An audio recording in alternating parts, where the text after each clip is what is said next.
Bom, vocês já devem ter visto o tema dessa noite da preleção, são os trabalhadores da última hora. É uma parábola que Jesus contou, e eu vou pedir a permissão de vocês para lê-la aqui. É rapidinho, ela é bastante curta. Então, trabalhadores da última hora, é o capítulo 20 do Evangelho segundo o Espiritismo, diz o seguinte: o reino dos céus é semelhante a um homem, pai de família, que ao romper da manhã saiu a assalariar trabalhadores para a sua vinha. A vinha é a plantação da uva. E feito com os trabalhadores ajuste de 1 dinheiro por dia, mandou-os para a sua vinha.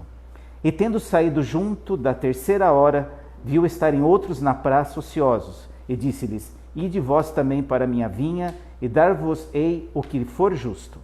E eles foram. Saiu, porém, outra vez, junto da hora 6ª e junto da hora 9ª, e fez o mesmo. E junto da 1ª hora, tornou a sair. E achou outros que lá estavam e disse: por que estáis vós aqui todo dia ociosos? Responderam-lhe eles: porque ninguém nos assalariou. Ele lhes disse: ide vós também para a minha vinha. Porém, lá no fim da tarde, disse o senhor da vinha ao seu mordomo: chama os trabalhadores e paga-lhes a jornada, começando pelos últimos, acabando nos primeiros. Tendo chegado, pois, os que foram junto da hora 1ª, recebeu cada um seu dinheiro. E chegando também os que tinham ido primeiro, julgaram que haviam de receber mais. Porém também estes não receberam mais do que o dinheiro de cada um. E ao recebê-lo, murmuraram contra o pai de família, dizendo: esses que vieram por último não trabalharam senão 1 hora, e tu os igualaste conosco, que aturamos o peso do dia e da calma. Porém ele, respondendo a um deles, lhe disse: amigo, eu não te faço agravo. Não convieste tu comigo num dinheiro? Toma o que lhe pertence e vai-te. Eu que de mim quero dar, também a este último quanto a ti mesmo. Visto isso, não me é lícito fazer o que quero? Acaso teu olho mau, porque eu sou bom? Assim serão os primeiros, os últimos serão os primeiros, e os primeiros os últimos. Porque muitos são os chamados e poucos os escolhidos. A princípio, essa parábola parece muito complexa, mas a gente pode fazer o entendimento dela aqui de uma maneira mais simples. Quando ele fala que esse pai de família, o dono da vinha, foi buscar os trabalhadores, o dia são 12 horas, o dia de trabalho naquela época eram 12 horas. Então, logo no início, ele foi lá e chamou alguns trabalhadores e disse: eu vou lhe pagar 1 moeda pelo dia de trabalho. E foram eles. E depois de 3 horas, de 6 horas, de 9 horas, foi buscar mais trabalhadores que estavam ali disponíveis, convidou-os para trabalhar e eles foram. Tá? E disse para eles que ia ser pago o que era justo. Faltando 1 hora, lá por volta das 6 da tarde, porque o dia começava às 6 da manhã e terminava às 6 da tarde, no início da noite. Por quase 5 horas, ele foi de novo a uma praça e viu algumas pessoas lá que estavam ali ociosas. E ele perguntou: mas por que vocês estão aqui sem fazer nada? Eles disseram: porque ninguém nos contratou, ninguém nos assalariou, por isso que nós estamos aqui. Bom, vão também para a minha vinha e vos pagar aquilo que é justo. Foram todos lá. Claro que cada um trabalhou mais do que o outro. Os primeiros trabalharam às 12 horas e os outros foram trabalhando menos. E esses últimos trabalharam só 1 hora. E na hora do pagamento, esse senhor, dono da vinha, pagou o mesmo para todos. Aí aqueles primeiros reclamaram: poxa, mas esses chegaram por último e o senhor me paga a mesma coisa que eu? Aí ele disse: mas não foi combinado 1 moeda? Sim, foi combinado. Então eu estou sendo justo. E eu não posso ser bondoso com esses últimos que só trabalharam 1 hora? É meu, eu posso fazer isso. É a explicação do que aconteceu. Mas o que isso nos ensina? Isso que é o mais importante, né? Primeira coisa, uma coisa que chama atenção, essa parábola está no Evangelho de Mateus. Apenas no Evangelho de Mateus. Só que a maioria das parábolas, se não quase todas, ela vinha pelo Evangelho de Lucas. Então já chama um pouco a atenção isso. Outra coisa que é interessante a gente saber da época, a alimentação daquele povo, na época de Jesus, era baseada em 3 alimentos. O trigo, que fazia o pão, o peixe, que era a proteína mais barata possível, porque os outros animais eram apenas reservados para determinadas datas, né, para o abate. Então, o peixe era a proteína normal. E o vinho. O vinho era importantíssimo na alimentação deles. E aí, essa alusão ao vinho que é importante a gente entender. Porque a vinha, o plantio, o cultivo da uva, representa nessa parábola a vida. Tal como o patrão, o senhor, que era dono da vinha, representa Deus. E o trabalho na vinha representa a nossa regeneração como espírito, a nossa evolução como espírito. Claro que é uma parábola, a gente não tem que entender literalmente, porque não é uma questão trabalhista aqui, né? Aquele que trabalhou mais deveria ganhar mais, né? Não é isso. O que está mais por trás disso daí? Quando a gente coloca essa frase do final, que acaba sendo, à primeira vista, um pouco injusta ou enigmática, assim serão últimos os primeiros, e os primeiros os últimos. O que Jesus quis nos ensinar com isso? Aqueles que chegaram primeiro, trabalharam o dia todo e depois começaram a reclamar do patrão porque ele tomou a decisão de pagar o mesmo para aqueles últimos, ficaram ali observando, ficaram ali criticando. Representa soberba. Por que eles se sentiram mais do que os outros que trabalharam menos? Porque aqui, o que está embutido nesse texto, não é a quantidade de horas que você trabalhou, mas a qualidade. É isso que a gente tem que observar na nossa vida. Não adianta a gente trabalhar, fazer, mostrar para todo mundo que nós estamos trabalhando, e na hora do final, a gente só ser soberba, não ter a humildade, que é o principal objetivo de desenvolvimento espiritual, a gente não ter ela desenvolvido. Os últimos aqui representam aqueles que foram deixados por último, porque ninguém os assalariou durante o dia, eles foram por último, tiveram a humildade de esperar alguém, tiveram a perseverança de ficar ali esperando alguém que viesse os contratá-los. E o que permitiu que eles ficassem o dia todo ali esperando? A humildade. Porque se fosse a soberba que estivesse ali dentro deles, eles não iam ficar ali esperando, eles iam embora. Já que ninguém me contratar, eu vou embora. Não. Eles permaneceram o dia todo lá. Então esses últimos representam para nós aqueles que atingiram a humildade, tiveram a evolução de ser humildes. Por isso que eles são os primeiros. Eles são os primeiros na escolha, vamos dizer assim, daqueles que foram eleitos. Quer dizer, esses últimos é que realmente atingiram o objetivo da encarnação. Isso nós temos que trazer para nós. É esse o ensinamento primordial que nós temos que trazer para nós. E aí a gente pergunta, quem são os trabalhadores da última hora? Muitos dizem que somos nós, os espíritas. Nós somos os trabalhadores da última hora, porque nós trabalhamos em cima da terceira revelação, que é a perpetuidade do nosso espírito. Mas não somos nós espíritas.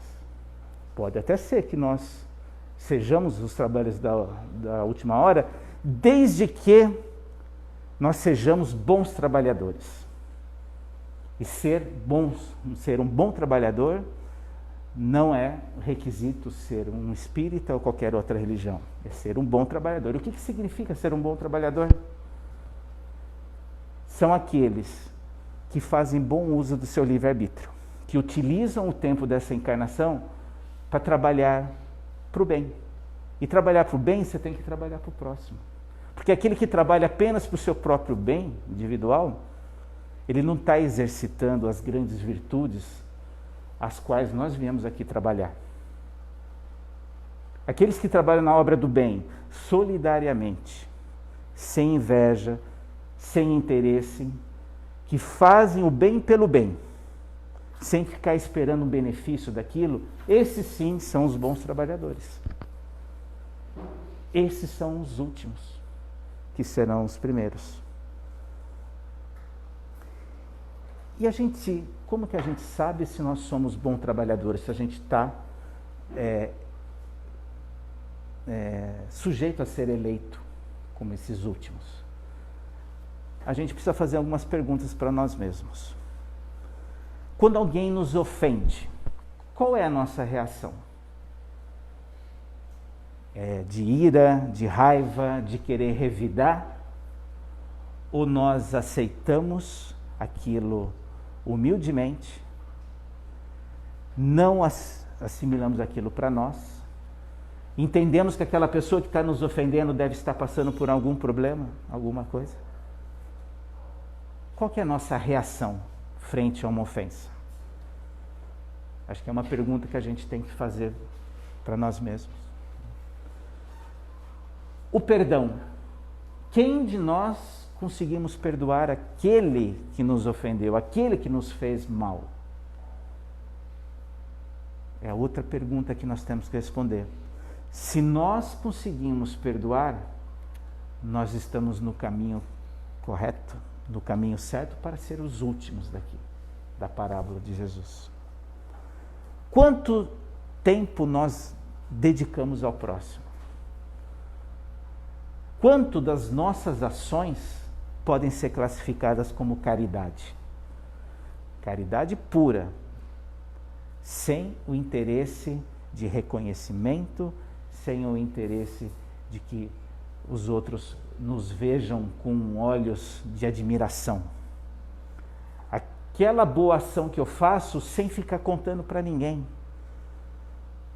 Porque quem realmente é bom, quem realmente está com as suas virtudes desenvolvidas, não precisa ficar alardeando, não precisa ficar fazendo propaganda.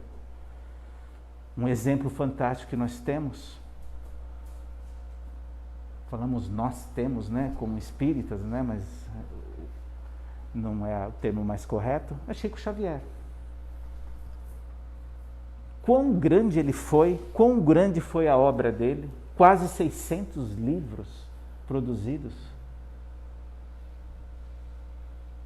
E sempre foi humilde.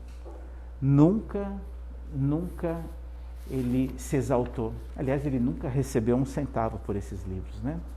Tudo que era gerado por esses livros eram aplicados em obras de caridade. Estamos próximos de ser um Chico Xavier? Muito provavelmente não.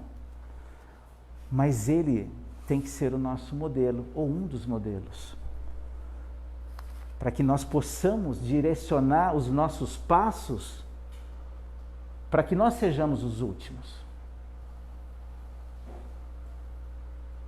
na parábola.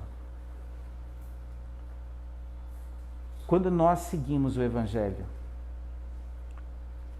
nós estamos seguindo aquilo que Jesus nos deixou como ensinamento. Quando eu estou seguindo o Evangelho, eu estou caminhando para que nós sejamos os escolhidos.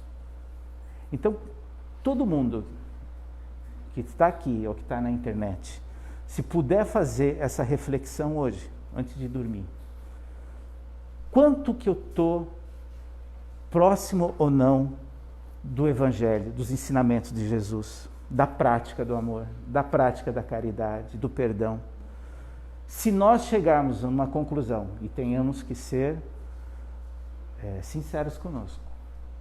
Se nós estivermos longe, se eu estiver com dificuldade de perdoar, a gente precisa agir. A gente precisa agir no nosso dia a dia. Temos que refletir qual é o nosso papel como ser humano e, em particular, nós como espíritas. Basta ser espírita para que a gente esteja no caminho correto? De jeito nenhum. Nós temos que ser bons. E para ser bons, nós temos aqui várias perguntas para fazer hoje à noite para a gente mesmo. O espírita, ele não veio aqui para conhecer. Muitos espíritas se dizem muito letrados, leem muitos livros, proferem palestras, etc., mostrando conhecimento. É isso que nós viemos fazer aqui? Não é só isso. Nós viemos aqui para fazer, chegar e ficar fazendo, vamos fazer obras e mais obras. Não, não é só isso. O verdadeiro espírita é aquele que veio aqui para sentir. Sentir o quê? Sentir a intenção que nós temos em cada uma das ações que a gente toma. Porque o que vale é a intenção. Se eu estou fazendo com a intenção do bem ao próximo, eu estou fazendo corretamente. Se eu estou fazendo para a minha própria evolução individual apenas, não estamos indo no caminho correto. Temos que agir, fazer, construir, colocar obras em pé. Mas essas obras, elas não podem ser individuais, objetivando só a gente. Essas obras têm que incluir as pessoas, incluir os nossos. Quantos que estão em famílias extremamente abastadas e essas pessoas podem proporcionar aos seus todo o bem material necessário, todo o conforto necessário, mas o sentimento de amor, o sentimento de preocupação, a empatia, se colocar no lugar dos outros, às vezes não está lá. Então, de nada adiantou aquela obra, trabalhar como um louco para construir o conforto da família, se o sentimento que eu tenho por isso não é o sentimento de agregar, não é o sentimento de cuidar, não é o sentimento de amor verdadeiro. De nada vai adiantar. Então, o termômetro para a gente saber se nós estamos no caminho certo ou não, é aquilo que nós estamos sentindo no nosso dia a dia. E a gente tem que fazer essa análise no nosso dia a dia. Quantos de nós temos o costume de, antes de dormir, fazer uma oração e fazer uma reflexão daquilo que foi o dia? Se nós não temos essa prática, passamos a tê-la. Porque não é só orar, nós temos que vigiar. É orar e vigiar, vigiar e orar. O vigiar é o quê? É eu fazer uma análise daquilo que eu estou fazendo.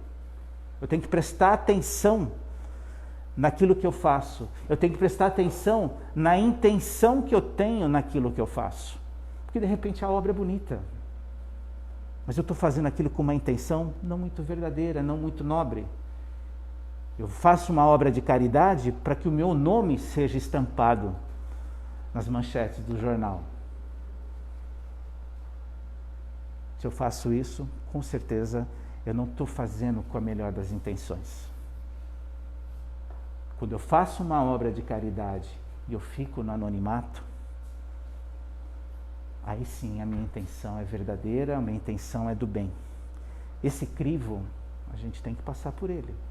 E nós temos que, dia a dia, nos monitorar.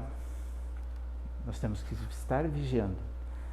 Então, uma sugestão para aqueles que ainda não o fazem: ore e reflita sobre o seu dia, dia após dia, até que isso vire uma coisa natural, que você não consiga pegar no sono antes de fazer.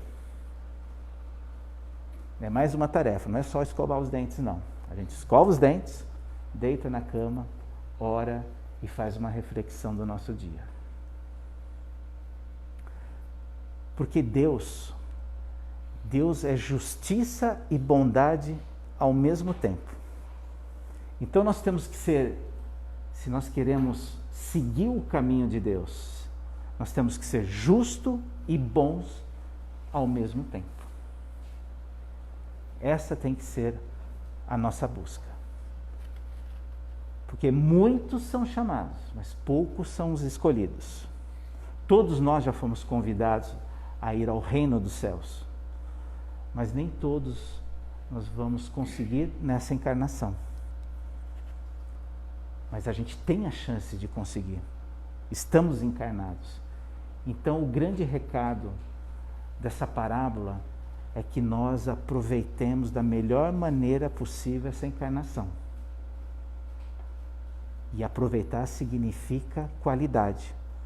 Porque vocês viram que os últimos trabalharam só 1 hora, mas eles passaram a ser os primeiros. Porque essa 1 hora foi dedicada, essa hora foi com qualidade e foi fruto da perseverança, foi fruto da humildade. Convido a todos novamente para relaxarem o corpo físico, para que nós possamos sentir